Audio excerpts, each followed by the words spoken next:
Auto LPG gas pump चालकानं नियमांचं उल्लंघन केल्यास कारवाई होणार. संभाजीनगरचे जिल्हा पुरवठा अधिकारी प्रवीण फुलारी यांचा इशारा. शरद पवारांना रुग्णालयातून डिस्चार्ज मिळाल्यानंतर सुप्रिया सुळेंकडून आभाराचं स्टेटस. ब्रीच कँडी रुग्णालयातील डॉक्टरांचे आभार मानले. सांगलीमध्ये जलसंपदा विभागाच्या माध्यमातून जलव्यवस्थापन कृती पंधरवाडा संपन्न. शेतकरी नागरिकांच्या जलप्रबोधनासाठी कृती पंधरवाडा दिशादर्शक. पालकमंत्री चंद्रकांत पाटलांची प्रतिक्रिया. 2029ला बारामतीत पवार विरुद्ध पवार लढत होणार नाही. आताही इतरांच्या उमेदवारीच्या बहिणींच्या मतदानावर परिणाम होणार नाही. मंत्री मकरंद आबा पाटील यांची प्रतिक्रिया. पवार विरुद्ध पवार होईलच असं मला बिलकुल वाटत नाही. आणि जय पवारांनी म्हणजे जयदादांनी 29च्या इलेक्शनची काही इच्छा व्यक्त केली असेल तर त्यामध्ये गैर काय? त्यामध्ये गैर काहीच नाही. आणि मला वाटत नाही पवार विरुद्ध पवार इलेक्शन 29ला होईल.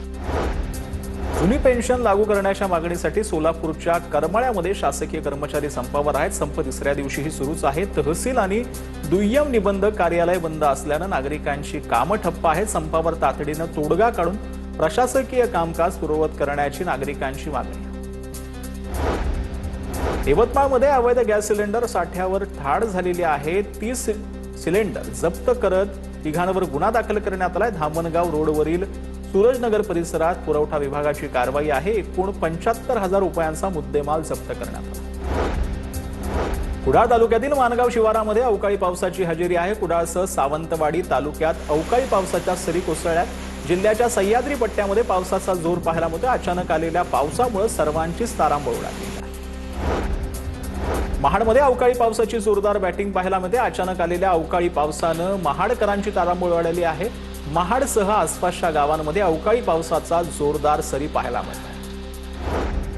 गोरेगावमधील विद्यार्थ्यांसाठी आकाश दर्शन आणि खगोलशास्त्र कार्यशाळेचं आयोजन करण्यात आलं. शेकडो बाल वैज्ञानिकांनी ही संपूर्ण अंतराळाची सफर केली आहे. विद्यार्थ्यांच्या वैज्ञानिक दृष्टिकोनाला चालना देण्यासाठी आमदार सुनील प्रभू यांच्याकडून कार्यशाळेचं आयोजन करण्यात आलेलं.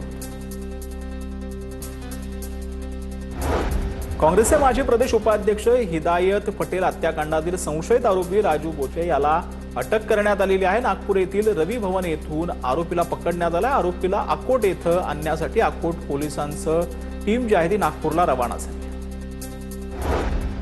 आज आणि उद्या मध्यरात्री टिटवाळा आणि वाशिम स्थानकादरम्यान विशेष वाहतूक आणि पॉवर ब्लॉक असणार आहे. 15 डब्यांच्या रेकच्या उभारणीसाठी ब्लॉक घेतला जाणार आहे. रात्री 2:10 ते 3:25 पर्यंत हा ब्लॉक जो आहे तो घेण्यात येणार आहे.